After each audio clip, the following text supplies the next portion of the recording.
Hi everyone, apa khabar? By now you must have understood the meaning of apa khabar, right? Today, we will have the next video in Malay pronoun series for the first person plural pronoun kita and kami.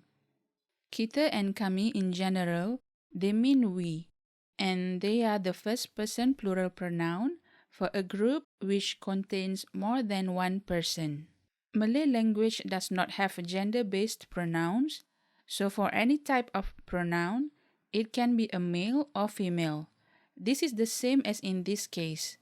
A group could be formed by the same gender or mixed. As I said before, that in general, kita and kami mean we. However, colloquially, some Malay people use kita or kami as first-person singular pronoun, which means I in English, or aku or saya in Malay. For example, some of my close friends and myself, we still use kita until today to mean I instead of we. For your information, I am from Johor, southern part of Peninsular Malaysia, and we do use kita to imply saya or aku. It all depends on context and how close your relation with that person is. Kita could be replaced with kami, which also means we, but there is a slight difference in its meaning and usage, although both means we. Kita includes the listener in the speaker's group, but kami excludes the listener from the speaker's group. There is an easy formula for this. Imagine that you are the listener.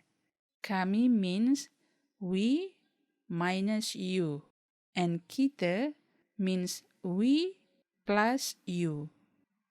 However, there is another word which is more colloquially used, which is kita orang. This also means we. Strangely, there is no kami orang used colloquially. I normally use kita orang if and only if I am inside a very close and familiar group like friends, siblings, cousins, etc. It is unlikely for me to use kita orang with older, respected people or strangers. It depends on that person, himself or herself, because sometimes they do use with their family, older relatives, because they are very close, right? So it all depends on the context. Let's move on to the examples of kita and kami. Kita and kami could mean we, us, our, and ours in English. First, let's see some examples of kami or kita, which means we. Kita or kami pergi dulu. We go first. Kita or kami nak keluar. We want to go out. Kita or kami penat sangat. We are very tired. Kita or kami bujang. We are bachelors. Kita or kami tak ramai. We are not many. The next examples are for kami, which means us. Tolong bagi kami makanan. Give us food, please.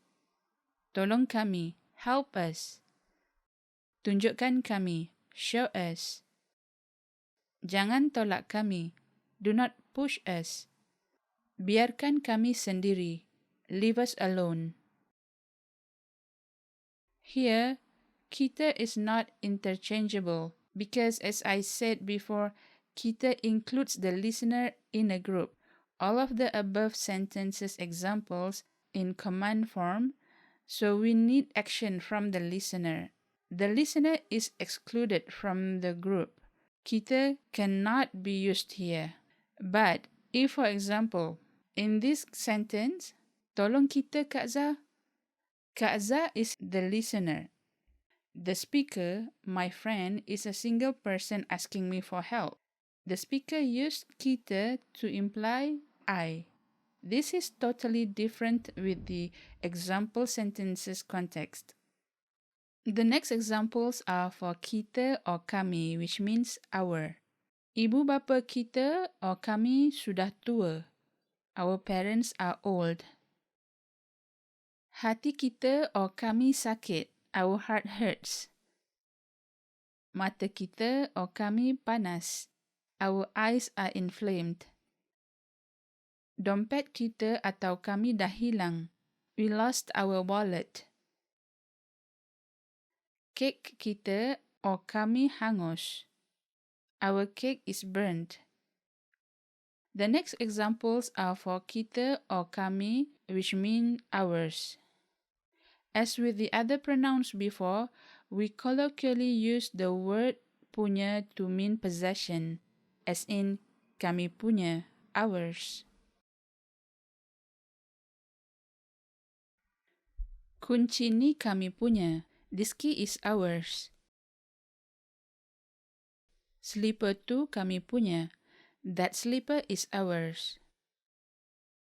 I hope that you enjoy learning Malay today and understand the usage of kita and kami. Keep learning Malay, and I hope to see all of you in Malaysia one day. Don't forget to subscribe, drop me a comment on this lesson, give this video a like so that many Malay learners will benefit more from the lesson, and don't forget to hit that notification bell.